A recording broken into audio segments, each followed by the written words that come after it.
Hello students, कल हमने respiration देखा था। Aerobic respiration, anaerobic respiration. Aerobic respiration जो इन प्रेजेंस ऑफ ऑक्सीजन होता है और एनएरोबिक जो एब्सेंस ऑफ ऑक्सीजन में होता है, राइट। उसमें हमने देखा था कि ब्रेकडाउन कैसे होता है वो, राइट। और लास्ट में एनर्जी जो है वो एटीपी के फॉर्म में स्टोर होती है। कौन से फॉर्म में? एटीपी के फॉर्म में स्टोर होती है। इसके बाद देखो क्या होता है कि since the aerobic respiration pathway depends on oxygen, since the aerobic respiration pathway, aerobic respiration का जो पाथवे होता है डिपेंड ऑन ऑक्सीजन। किसके ऊपर डिपेंड करता है? ऑक्सीजन के ऊपर। Aerobic organisms need to ensure that there is a sufficient intake of oxygen. Aerobic respiration organisms जो होते हैं, एरोबिक ऑर्गेनिजम्स मतलब जो ऑक्सीजन की प्रेजेंट में रेस्पिरेशन करते हैं, वो उनको sufficient intake of oxygen, oxygen जितना ज़रूरी होता है उतना लेना पड़ता है। तो we have seen that plants exchange gases through stomata and the large intercellular spaces ensure that all cells are in contact with air. तो we have seen that plants जो एक्सचेंज करते हैं गैसेस का, वो कहाँ से होता है? स्टोमेटा से। And the large intercellular species, जो सेल्यूलर स्पेसीज मतलब दो सेल्स के बीच की जो जगह होती है, वो ensure that all cells are the contact with air. इसकी वजह से all the cells contact with air, carbon dioxide and oxygen are exchange by diffusion year. यहाँ पे इंटरसेल्युलर स्पेस होता है, वहाँ पे वो पूरे सारे सेल्स एटमॉस्फेयर के साथ कांटेक्ट में होते हैं, मतलब एयर के साथ, तो वो एक्सचेंज करते हैं कार्बन डाइऑक्साइड एंड ऑक्सीजन। कैसे? बाय डिफ्यूजन, डिफ्यूजन होता है वहाँ पे here. And they are go into cells, they are go into cells, और वो डिफ्यूज़न होके वो कहाँ जाता है? सेल्स में। कहाँ जाता है? सेल्स में। और away from them and out into the air, और वो अवे होता है फ्रॉम देम, उससे बाहर भी जाता है, और आउट इनटू द एयर मतलब डिफ्यूज़न होना मतलब अंदर जाना और फिर वहाँ से बाहर जाना। तो ऑक्सीजन और कार्बन डाइऑक्साइड दोनों का एक्सचेंज होता है, वो सेल में होता है। कहाँ होता है? सेल में होता है। The direction of diffusion depends upon the environmental conditions and the requirement of the plants. ये जो direction of diffusion depends, direction of diffusion मतलब कौन अंदर जाता है, CO2 या O2, और बाहर कौन निकलता है, उसका जो डायरेक्शन है वो किसके ऊपर डिपेंड करता है? Environmental condition and the requirement of the plants, plants की रिक्वायरमेंट के ऊपर और एनवायरमेंट की कंडीशन के ऊपर डिपेंड करता है उसका डायरेक्शन। जैसे एट नाइट, तो नाइट में क्या होता है? When there is a no photosynthesis occurring, night में प्लांट्स फोटोसिंथेसिस नहीं करते। क्यों नहीं करते? क्योंकि नाइट में सनलाइट नहीं मिलती है, सनलाइट के बिना फोटोसिंथेसिस पॉसिबल नहीं है, राइट। तो नाइट में वहाँ फोटोसिंथेसिस नहीं होता है। तो CO2 elimination is the major exchange activity going on. तब CO2 एलिमिनेशन, तब वो CO2 बाहर निकालता है, major exchange activity going on. During the day CO2 generated during respiration is used up for photosynthesis. During day में CO2 जो generate होता है रेस्पिरेशन में, ह्यूमन बींग्स जो CO2 बाहर निकलते हैं वो प्लांट्स यूज़ करते हैं और क्या करते हैं? फोटोसिंथेसिस करते हैं। Hence there is a no CO2 release, instead oxygen release in the major event at this time. तो उस टाइम में क्या होता है कि no CO2 release, CO2 release नहीं होता है, instead oxygen release in the major event. क्या होता है? Oxygen release. तो animal have evolve different organs for the uptake of oxygen from the environment and getting rid of carbon dioxide produced. तो animal have evolve different organs, animals के पास अलग अलग organs होते हैं। किस लिए? Uptake oxygen from environment, environment में से ऑक्सीजन को लेने के लिए और कार्बन डाइऑक्साइड प्रोड्यूस करने के लिए। तो terrestrial animals can breathe the oxygen in the atmosphere. Terrestrial animals जो ब्रीथिंग करते हैं वो ऑक्सीजन कहाँ से लेते हैं? एटमॉस्फियर में से। But animal that live in water, water में जो रहते हैं, need use to oxygen dissolve in water. तो वो ऑक्सीजन कहाँ से लेंगे? तो उनके पास ऑक्सीजन डायरेक्ट एटमॉस्फियर में से वो नहीं ले सकते, तो वो वाटर में जो डिजोल्व होता है वही ऑक्सीजन लेते हैं। जैसे वाटर मतलब क्या होता है? H2O, तो उसमें ऑक्सीजन होता है, तो मतलब ये वाटर को ही अलग करते हुए उसमें से ऑक्सीजन ले लेते हैं। वो कौन करता है? Animals live in water, water में जो रहते हैं वो। जैसे यहाँ पे भी एक एक्टिविटी दी है, फिश की एक्टिविटी है। तो फिश जो तो ऑक्सीजन लेती है, तुम्हें पता होगा, पहले भी पढ़ा है कि फिश जो ऑक्सीजन लेती है वो ब्रीथिंग किससे करती है, तो गिल्स से। गिल्स जो होता है वहाँ से वो ऑक्सीजन का एक्सचेंज करती है, राइट। डिजोल्व ऑक्सीजन वो वाटर में होता है, वो गिल्स से होता है, राइट। तो ये एक्टिविटी में बहुत सारी ऐसी बातें बताइए, सिंपल है, पर सिंपल बात में यही है कि यहाँ पे फीस जो होती है ना, उसमें होता क्या है, तो जब वो माउथ ओपन करती है, फीस माउथ ओपन करती है, ये बात याद रखनी है, तो उसमें जो गिल्स स्लिट्स होती है, गिल्स स्लिट्स मतलब एक जगह होती है छोटी जहाँ गिल्स बोलते हैं उसे, वहाँ से जब वो क्लोज हो जाती है, जब माउथ ओपन होता है तो गिल स्लिट्स क्लोज हो जाती है, और जब माउथ क्लोज होता है तो गिल स्लिट ओपन हो जाता है, ये याद रखना है इसमें, राइट। और एवरेज ब्रीथिंग रेट जो होता है, एवरेज ब्रीथिंग रेट फीस का 66 to 78 पर मिनट होता है, 66 to 78 पर minute average breathing rate gills का होता है। और ह्यूमन बींग्स में वो 12 to 16 होता है पर मिनट, मतलब ब्रीथिंग रेट फीस का ज़्यादा होता है, 66 to 78 होता है। वो इतनी बार ब्रीथिंग करती है एक मिनट में। क्यों इतनी बार करती है, क्योंकि जो रिक्वायर्ड ऑक्सीजन है वो उसको इतनी बार करने के बाद ही मिलता है। मतलब जो डिजोल्व ऑक्सीजन होता है वो उसकी क्वांटिटी जो एटमॉस्फेयर में ऑक्सीजन होता है उससे कम होती है। तो एटमॉस्फेयर में से इजीली ऑक्सीजन ह्यूमन बीइंग को मिलता है, इसलिए वो 12 to 16 टाइम पर मिनट ब्रीथिंग करके ज़रूरी ऑक्सीजन पूरा इंटेक कर लेते हैं। बट फीस को जितना ऑक्सीजन चाहिए वो इंटेक करने के लिए उसको 66 to 678 टाइम पर मिनट ब्रीथिंग करना पड़ता है। और वो ब्रीथिंग करती है, मतलब जब वो माउथ ओपन करती है तो गिल स्लिट क्लोज हो जाता है, राइट। तो जब वो गिल्स माउथ क्लोज होता है तब ये गिल स्लिट ओपन होता है, तब वो ऑक्सीजन अंदर आता है। और फिर जब माउथ ओपन होता है तो ये बंद हो जाएगा, गिल स्लिट माउथ ओपन होगा तो ये बंद हो जाएगा। जब माउथ ओपन होता है तब वो अंदर लेती है। तो ये गिल से क्या होता है, रेस्पिरेशन होता है, ये हमें पता है पहले से, राइट। और हमें ये भी यहाँ से याद रखना है कि जो गिल्स से ऑक्सीजन होता है उसका रेट ज़्यादा होता है, मतलब 66 to 78 पर मिनट करना पड़ता है, क्योंकि डिजोल्व ऑक्सीजन इजीली नहीं मिलता है जितना इजीली एटमॉस्फेयर में से ऑक्सीजन मिलता है, राइट। ये एक्टिविटी थी 6.6। अब आगे देखो कि since the amount of dissolve oxygen is fairly low, अभी हमने देखा कि डिजोल्व ऑक्सीजन की amount fairly low compare to the amount of oxygen in air. Air में जो अमाउंट होती है ऑक्सीजन की उससे डिजोल्व ऑक्सीजन में अमाउंट कम होती है, राइट। तो the rate of breathing in aquatic animal organisms is much faster, इसीलिए एक्वेटिक एनिमल्स जो होते हैं उसमें रेट ऑफ ब्रीथिंग क्या होता है, faster than the seen in terrestrial organism. जो टेरेस्ट्रियल ऑर्गेनिज्म होते हैं जो ज़मीन पे रहते हैं, मतलब उससे उसका रेट फास्ट होता है। ज़्यादा ब्रीथिंग करेंगे तभी उससे जो नेसेसरी ऑक्सीजन है वो पूरा मिल सकता है। Fishes take in water through their mouth, fishes जब वाटर ओपन होता है तब वो माउथ ओपन होता है तब वो वाटर अंदर लेते हैं, वाटर अंदर लेते हैं, माउथ ओपन होता है तब जब गिल स्लिट्स बंद होता है। एंड फोर्स इट, उसके बाद and force it pass the gills where the dissolve oxygen is taken up by the blood. जब उसने माउथ में से वाटर अंदर लिया तो उसमें जो ऑक्सीजन होता है वो ब्लड उसका ले लेता है, इंटेक कर लेता है। उसके बाद वो उसे गिल स्लिट के थ्रू पुश करके बाहर निकाल देता है, राइट। तो terrestrial organisms use the oxygen in the atmosphere for respiration. Terrestrial organisms क्या करते हैं, एटमॉस्फेयर में जो ऑक्सीजन होता है वही यूज़ करते हैं। This oxygen is absorb by the different organs in different animal.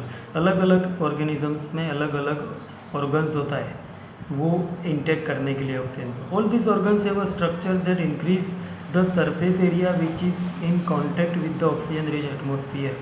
All this organisms, जितने भी ऑर्गेनिजम्स है जो एयर में से ऑक्सीजन लेते हैं वो सबके पास सरफेस एरिया होता है जो किसके साथ, एटमॉस्फेयर के साथ कॉन्टैक्ट में होता है। जो एटमॉस्फेयर में क्या होता है, ऑक्सीजन होता है।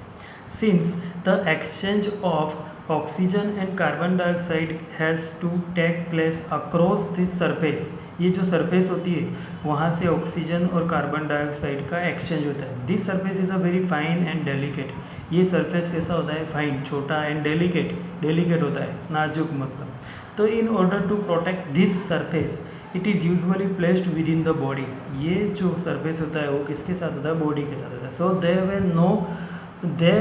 there have to be passages surface, it is usually placed within the body, so there have no passages that will take air to this area. In addition, so there have no passages, ऐसा कोई area नहीं है, passage नहीं है जहाँ से have to be passages that will take air to this area. In addition, there is a mechanism for moving the air in and out of this area. ये area में से एयर इन एंड आउट होता है, जैसे हमारा knows होता है ऐसे. This area where the oxygen is absorb, वहाँ से ऑक्सीजन क्या होता है, एब्जॉर्ब होता है. नेक्स्ट टॉपिक पैराग्राफ देखते हैं. तो इन ह्यूमन बीइंग में क्या होता है, air is taken into the body through the nostrils. Nose जो होती है हमारे, उसमें आगे जो दो होल दिखाई देते हैं उसे क्या बोलते हैं, nostrils. The air passing through the nostrils, nostril में से एयर लेते हैं और passing through the nostril is filtered by the fine hairs. Nostril के अंदर छोटे छोटे हेयर्स होते हैं, वो है क्या करते हैं, जो एयर होती है उसे फिल्टर करते हैं.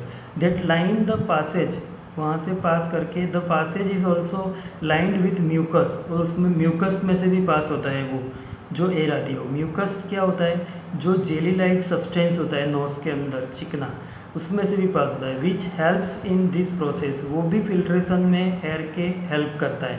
From here the air passes through the throat, फिर वो थ्रोट में से and into the lungs, throat में से पास होता है, फिर इनटू द लंग जाता है. नोज में पहले फिल्टर होता है, फिर थ्रोट गले में जाता है और वहाँ से वो लंग्स में जाएगा.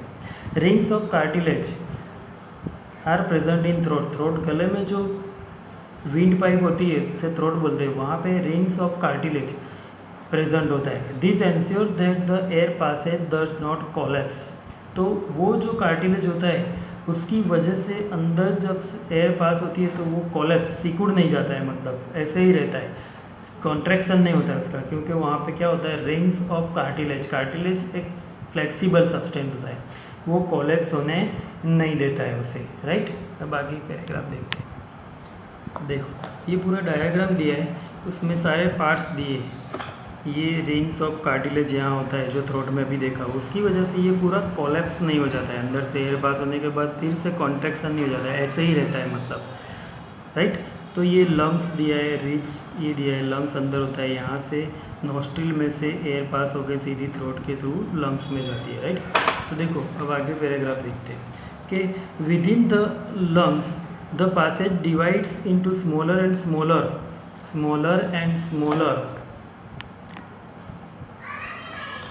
within the lungs the passage divides into smaller and smaller tubes which finally terminate into balloon like structure which are called alveoli.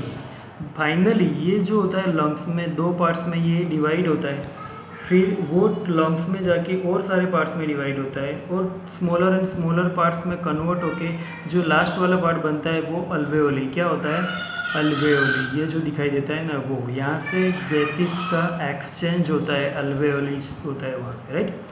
तो अब देखो आगे कि the alveoli provide a surface where the exchange of gases take place. Alveoli surface provide करता है जहाँ से exchange किसका होता है, गैसेस का, right. The walls of the alveoli contain an extensive network of blood vessels.